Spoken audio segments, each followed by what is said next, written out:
اللہ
پڑھیے گا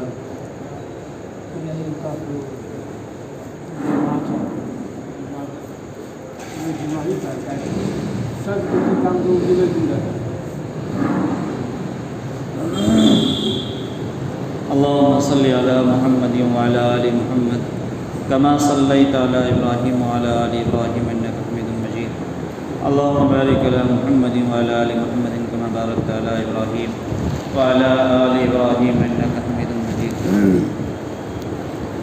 أعوذ بالله من الشيطان الرجيم بسم الله الرحمن الرحيم قل يا أيها الكافرون لا أعبد ما تعبدون ولا أنتم عابدون ما أعبد ولا أنا عابد ما عبدتم ولا أنتم عابدون ما أعبد لكم دينكم ولي دين صدق الله المولانا العظيم سورۃ الکافرون مکیہ. یہ سورہ کافرون ہے، مکہ کے اندر نازل ہوئی. اس کے اندر 6 آیتیں ہیں اور 1 رکوع. سورہ کافرون، اس سورہ کی شان نزول یہ ہے کہ ایک دفعہ آپ صلی اللہ علیہ وسلم کے پاس ولید بن مغیرہ اور امیہ بن خلف آیا، اور آنے کے بعد انہوں نے آپ صلی اللہ علیہ وسلم سے کہا کہ یا رسول اللہ، اگر آپ مکہ کا سردار بننا چاہیں، سب سے بڑا مالدار بننا چاہے تو ہم آپ کو مالدار بنا دیں گے، یعنی خزانہ آپ کے قدموں میں جمع کر دیں گے. اگر آپ خوبصورت لڑکی سے شادی کرنا چاہیں تو ہم خوبصورت لڑکی آپ کو شادی کے لیے دے دیں گے. یا یہ کہ ہم دونوں میں ایک صلح ہو جائے. وہ صلح یہ ہے کہ 1 سال ہم آپ کے معبودوں کی عبادت کریں گے اور 1 سال آپ ہمارے معبودوں کی عبادت کریں گے. اس بات پر صلح کر لیں. تو آپ صلی اللہ علیہ وسلم نے فرمایا کہ ایسا ممکن نہیں. اور پھر حضرت ابن عباس رضی اللہ تعالیٰ عنہ راوی ہیں، وہ فرماتے ہیں کہ یہی حضرات دوبارہ آئے اور آنے کے بعد آپ صلی اللہ علیہ وسلم سے کہا کہ آپ صرف ہمارے بتوں کو ہاتھ لگا دیں اور میرے بتوں کو برا بھلا کہنا چھوڑ دیں، بس ہم آپ کو نبی مان لیں گے. تو اللہ تبارک تعالیٰ نے اس سورہ کو نازل فرمایا. کیا کہا؟ ہماری بتوں کو خالی ہاتھ لگا دیں. ہاتھ لگانے کا مطلب کیا ہوا؟ اس زمانے میں ایک عادت بنی ہوئی تھی کفار مکہ کے اندر کہ جس سامان کو ہاتھ لگا دیا جاتا تھا اس کو خریدنا لازم پڑ جاتا تھا. ہر حال میں وہ خریدنا ہی پڑے گا. اگر آپ کہیں گے میرے پاس پیسہ نہیں ہے، اگر آپ کہیں گے غلطی سے چھوا گیا، تو وہ عذر معافی کے لائق نہیں ہوگی، یا تو وہاں مار لگے گا یا گھر سے آپ پیسہ مانگا کر کے اس سامان کو خرید لیجیے۔ تو کفار مکہ کا یہ اشارہ تھا کہ آپ صرف چھو لیجیے میرے بت کو۔ چھونا یہ اشارہ اس بات کی ہو گئی، لوگ یہ سمجھیں گے کہ نبی بھی اس بت کی پوجا کر رہے ہیں، ان کا یہ کہنا تھا۔ اور اس اشارے کو سمجھا کون؟ اللہ تبارک تعالیٰ۔ اللہ تعالیٰ نے فوراً یہ سورہ نازل فرمائی اور کہا قل یا ایھا الکافرون، اے نبی آپ کہہ دیجئے اے کافروں، لا اعبد ما تعبدون، میں عبادت نہیں کروں گا اس کی جس کی تم عبادت کرتے ہو، میں عبادت نہیں کرتا اس کی جس کی تم عبادت کرتے ہو، ولا انتم عابدون ما اعبد، اور نہ تم عبادت کرتے ہو اس کی جس کی میں عبادت کرتا ہوں، ولا انا عابد ما عبدتم، اور میں عبادت کرنے والا نہیں ہوں اس کی جس کی تم عبادت کرنے والے ہو، ولا انتم عابدون ما اعبد، اور تم عبادت کرنے والے نہیں ہو اس کی جس کی میں عبادت کرنے والا ہوں، لکم دینکم ولی دین، تمہارا دین تمہارے لیے اور میرا دین میرے لیے۔ اب سوال یہ بنتا ہے کہ جو آدمی آج کے زمانے میں آپ نے دیکھا ہوگا کورونا وائرس کے زمانے میں کہ ہمارے مسلم نوجوانوں نے ہندو بھائیوں کے لاشوں کو جا کر کے کندھا دیا اور اس کو جا کر کے جلایا، شریعت کی روح سے کیا یہ کرنا جائز ہے یا جائز نہیں؟ ایک بہت بڑا مسئلہ۔ اگر جائز نہیں ہے تو انہوں نے کیا کیوں؟ اگر جائز ہے تو اسلام اور غیر اسلام میں فرق کیا رہے گا؟ یعنی مسلمانوں کے طریقے میں اور کافروں کے طریقے میں فرق کیا رہ جائے گا؟ ہمارے لیے اللہ تعالیٰ نے فرمایا آپ صلی اللہ علیہ وسلم کے ذریعے سے کہ لا الہ الا اللہ محمد رسول اللہ، کہ اللہ کے سوا کوئی عبادت کے لائق نہیں، اور محمد صلی اللہ علیہ وسلم پر وحی کے ذریعے سے جو دین آیا ہے، جو طریقہ آیا ہے، وہی طریقہ ہمارے لیے آئیڈیل ہے، وہی طریقہ ہمارے لیے آئیڈیل ہے۔ کیا نبی کے زمانے میں کسی بھی کفار کے جنازے پر یا میت پر آپ صلی اللہ علیہ وسلم نے کندھا دیا یا کندھا دینے کا حکم دیا؟ ایسی کوئی روایت نہیں۔ تو اس کا مطلب یہ ہوا کہ ان کا طریقہ الگ ہے اور ہمارا طریقہ الگ ہے، مسلمانوں کا طریقہ الگ اور غیروں کا طریقہ الگ۔ اسی لیے تو کہا کہ لکم دینکم ولی دین، تمہارا دین تمہارے لیے اور ہمارا دین ہمارے لیے۔ ہمارے دین میں دفن کرنا ہے، جلانا نہیں۔ ہمارے دین میں کیا ہے؟ اسلام کا طریقہ دفن کرنا ہے، جلانا نہیں ہے۔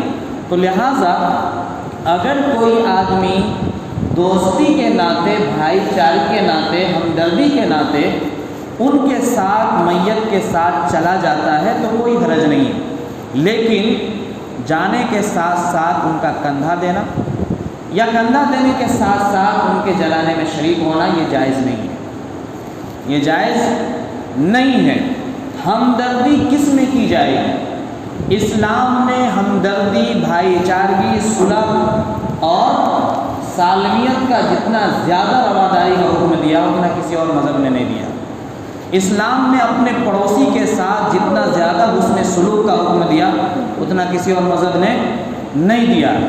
اسلام نے غریب مسکین چاہے وہ کسی بھی دھرم کا رہنے والا ہو ان کی مدد کرنے کا جتنا حکم دیا اتنا کسی اور مذہب نے نہیں دیا۔ یہاں تک کہ اسلام نے یہ کہا کہ اگر کتا بھی بھوک سے بلبلا رہا ہے، پانی کے بغیر مر رہا ہے، اس کو بھی اگر پلا دیا پانی اور وہ جی گیا تو تم جنتی ہو۔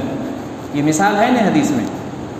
اور اگر کسی نے بلی کو گھر میں باندھ کر کے رکھا اور مر گیا، ایک عورت تھی بہت ہی نیک تھی، بلی کو باندھ کر کے رکھا، گھر میں تڑپ تڑپ کے مر گئی، تو آپ صلی اللہ علیہ وسلم نے فرمایا کہ وہ عورت جہنمی ہے، بلی کو باندھنے کی وجہ سے۔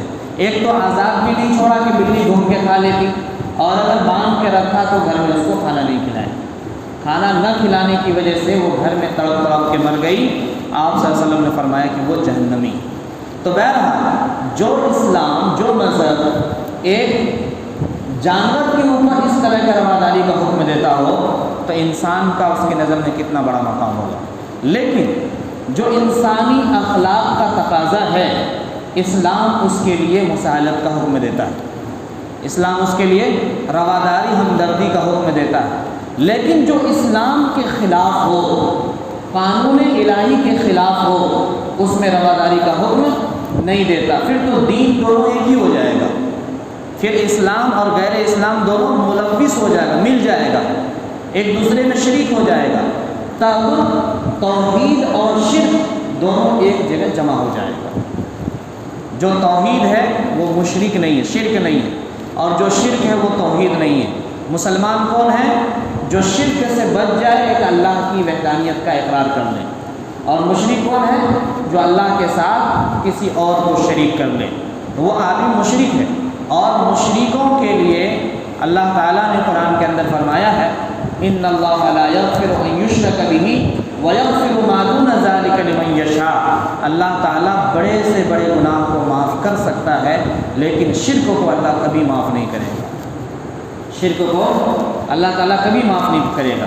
ایک چھوٹی سی سورہ ہے جس کے اندر 6 آیتیں ہیں، قل یا ایھا الکافرون۔ اس سورہ کے بارے میں حضرت عائشہ صدیقہ رضی اللہ تعالی عنہ راوی ہے، آپ صلی اللہ علیہ وسلم سے روایت کرتی ہے، آپ صلی اللہ علیہ وسلم نے فرمایا کہ سب سے بہتر سورہ مغرب کی سنت میں اور فجر کی سنت میں یہ ہے کہ وہ قل یا ایھا الکافرون اور قل ھو اللہ احد پڑھے۔ اور آپ صلی اللہ علیہ وسلم کی خود عادت شریفہ تھی کہ آپ فجر کی 2 سنت میں قل یا ایھا الکافرون اور قل ھو اللہ احد پڑھتے تھے۔ اسی طرح وتر کی 3 رکعت نماز میں آپ صلی اللہ علیہ وسلم کا یہ معمول تھا، پہلی رکعت میں سبح اسم ربک الاعلی پڑھتے تھے، دوسری رکعت میں قل یا ایھا الکافرون پڑھتے تھے، اور تیسری رکعت میں قل ھو اللہ احد پڑھتے تھے۔ یہ 3 صورتیں وتر کے اندر آپ صلی اللہ علیہ وسلم پڑھتے تھے۔ ایک صحابی نے آپ صلی اللہ علیہ وسلم سے آ کر کے سوال کیا اور کہا کہ یا رسول اللہ، رات میں سوتے وقت کی کوئی دعا ہم کو بتا دیجیے۔ آپ صلی اللہ علیہ وسلم نے فرمایا کہ قل یا ایھا الکافرون، قل ھو اللہ احد، قل اعوذ برب الفلق، قل اعوذ برب الناس پڑھ کر کے سو جانا۔ یہ 4 سورہ پڑھ کر کے رات میں سوتے وقت پڑھ کے سو جانا۔ اور ایک صحابی نے کہا یا رسول اللہ، ہم سفر میں جاتے ہیں تو بہت ہلکے پھلکے ہوتے ہیں، دوسرے کے مقابل میں زیادہ خوشحال نہیں ہوتے، ہم کو کوئی ایسا وظیفہ بتا دیجئے کہ جس سے ہم خوشحال ہو جائیں، ہمیں نعمت ملے، ہمیں روزی ملے۔ آپ صلی اللہ علیہ وسلم نے فرمایا کہ جب تم سفر کا ارادہ کرو تو قل یا ایھا الکافرون، قل ھو اللہ احد، قل اعوذ برب الفلق اور قل اعوذ برب الناس پڑھ لیا کرنا۔ یہ اعمال کے اعتبار سے بھی بھاری ہے اور دنیا میں رزق کے اعتبار سے بھی بھاری ہے۔ تو بہرحال یہ چھوٹی سی سورہ ہے، اس میں 6 وہ آیت ہے۔ قل یا ایھا الکافرون، اس کا ترجمہ سن لیجیے۔ قل یا ایھا الکافرون، اے نبی آپ کہہ دیجئے اے کافرو، لا اعبد ما تعبدون، میں عبادت نہیں کرتا اس کی جس کی تم عبادت کرتے ہو، ولا انتم عابدون ما اعبد، اور تم عبادت نہیں کرتے اس کی جس کی میں عبادت کرتا ہوں، ولا انا عابد ما عبدتم، اور میں عبادت نہیں کرنے والا ہوں آئندہ اس کی جس کی تم عبادت کرنے والے ہو، اور تم عبادت نہیں کرنے والے ہو اس کی جس کی میں عبادت کرنے والا ہوں۔ لکم دینکم ولی دین، تمہارا دین تمہارے لیے ہے اور ہمارا دین ہمارے لیے ہے۔ تو بہرحال اس میں تفریق کی گئی ہے مذہب کی بنیاد پر اور اسلامی قانون کی بنیاد پر، دونوں کے الگ الگ دین ہیں، دین میں اور مذہبی قانون میں کسی طرح کا کمپرمائز نہیں چلے گا۔ اسلامی قانون میں کسی بھی طرح کا کمپرمائز نہیں چلے گا۔ انسانی اخلاق میں مصالحت ہو سکتی ہے، صلح ہو سکتی ہے، رواداری ہو سکتی ہے، انسانی اخلاق میں رواداری ہو سکتی ہے، مصالحت ہو سکتی ہے، دوستی ہو سکتی ہے، لیکن اسلامی قانون میں کسی طرح کی رد و بدل نہیں ہو سکتا، اسلامی قانون میں رواداری نہیں ہو سکتی ہے۔ تو بہرحال اللہ تعالیٰ سے دعا کیجیے، اللہ تعالیٰ ہم سب کو سورہ کافرون زیادہ سے زیادہ پڑھنے کی توفیق نصیب فرمائیں، اور خصوصاً فجر کی 2 رکعت سنتوں میں اور مغرب کی 2 رکعت سنتوں میں اس کی تلاوت کرنے کی توفیق نصیب فرمائیں۔ سبحان اللہ وبحمدہ، سبحانک اللہم وبحمدک، ونشهد ان لا الہ الا انت نستغفرک ونتوب الیک۔ سبحان ربک رب العزة عما یصفون وسلام علی المرسلین والحمد للہ رب العالمین۔